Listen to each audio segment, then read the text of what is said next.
Ce sont deux députés, dont un député LFI, un Renaissance, qui vont présenter un rapport sur, je cite, le financement public de l'enseignement privé. Ce travail pourrait déboucher sur une proposition de loi. La France insoumise, l'enseignement catholique s'attend à une charge très violente. Comment vous réagissez, Sophie Audugé? Ça, c'est pas la première charge, mais celle-ci promet d'être lourde. Disons que si vous voulez, soit on pleure, soit on rit, donc je vais plutôt rire. Ceux qui les attaquent, c'est les mêmes qui attaquent la liberté d'expression, il faut être clair. C'est ceux qui attaquent CNews notamment, comme d'habitude. Alors moi, je vais juste vous lire, si vous me permettez, une ou deux petites lignes d'un tract des syndicats de l'éducation. Parce que je pense que c'est bien aussi d'avoir en tête ça. Par rapport au choc des savoirs, parce que vous savez qu'ils sont également en grève aujourd'hui. Donc, le choc des savoirs symbolise un modèle d'école passéiste et conservateur qui va à l'encontre de l'intérêt des élèves et des personnels, parce que l'enjeu est bien celui des personnels plus que des élèves. C'est une redoutable remise en cause de la liberté professionnelle des enseignants. C'est-à-dire qu'aujourd'hui, revendiquer pour l'école publique un choc des savoirs, c'est remettre en cause la liberté professionnelle des enseignants. Ça me semble important quand même de le mettre dans la perspective du sujet.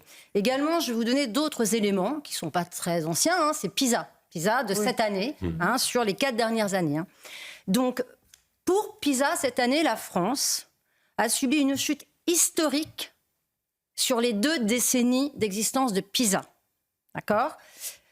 L'OCDE elle-même, qui n'est pas partisane, vous le concéderez, considère qu'il y a eu un véritable changement en France. D'accord ? Donc là, moi, je trouve ça très intéressant que ce soit un député de Renaissance, quand même. Je veux dire, je trouve ça très intéressant.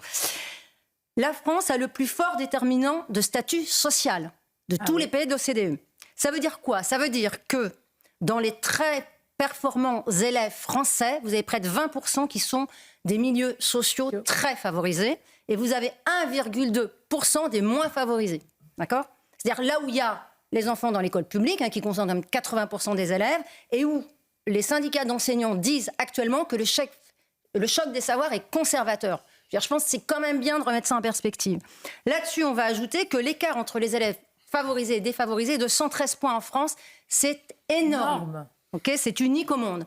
Les élèves favorisés français ont le niveau en mathématiques des élèves du Japon et de la Corée, c'est-à-dire les meilleurs du monde. Et les élèves défavorisés ont le niveau des élèves de Moldavie ou du Kazakhstan, c'est-à-dire les moins bons au monde. C'est intéressant aussi de mettre ça en perspective. Pour 67% des élèves scolarisés en France, les chefs d'établissement disent ne pas avoir la capacité à dispenser les enseignements parce qu'ils n'ont pas de professeurs. Okay ? Et dans 30% des élèves scolarisés en France, les chefs d'établissement disent que les enseignements sont dispensés par des personnels qui sont soit mal formés, soit inadaptés. Cette situation, ce système éducatif dramatique français que l'OCDE a pointé du doigt pour la première fois de son histoire en 2023, accusant explicitement la politique d'Emmanuel Macron en matière d'éducation, de système éducatif français, fait qu'on est on est les derniers au monde sur les 81 pays et derrière nous, il y a juste le Cambodge.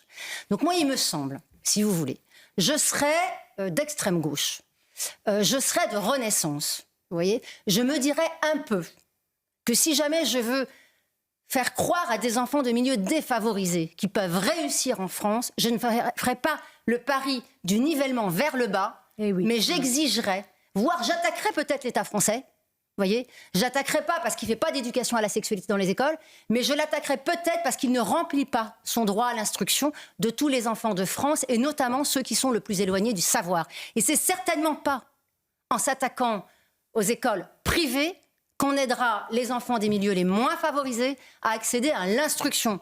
Qu'il y ait des contrôles, très bien, qu'il y ait des contrôles dans ces cas-là partout, et que le président de la République et toutes ses équipes s'engagent au moins à une chose, c'est que chaque enfant de France sorte de la primaire en sachant lire, écrire, compter. Ce n'est pas le cas.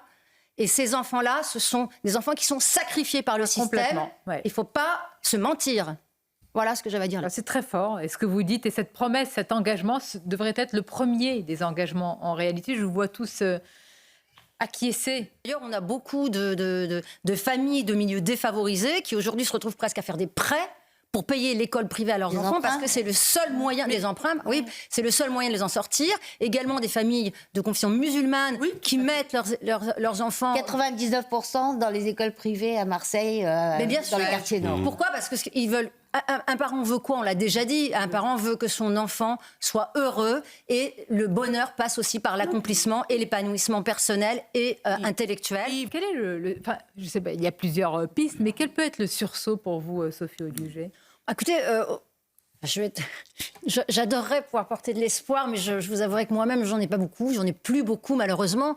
Parce que, si vous voulez, c'est quand même très compliqué de traiter cette question-là aujourd'hui, alors que la semaine dernière, on a un chef d'établissement qui est parti parce qu'on n'était pas capable de le protéger, parce que on allume une mèche de dynamite à l'extérieur de l'école, mais que la dynamite, elle est de l'autre côté et au cœur de l'école, qu'on nous dit qu'on va mettre des équipes de policiers à l'intérieur des écoles parce qu'on n'est pas capable de faire respecter l'autorité.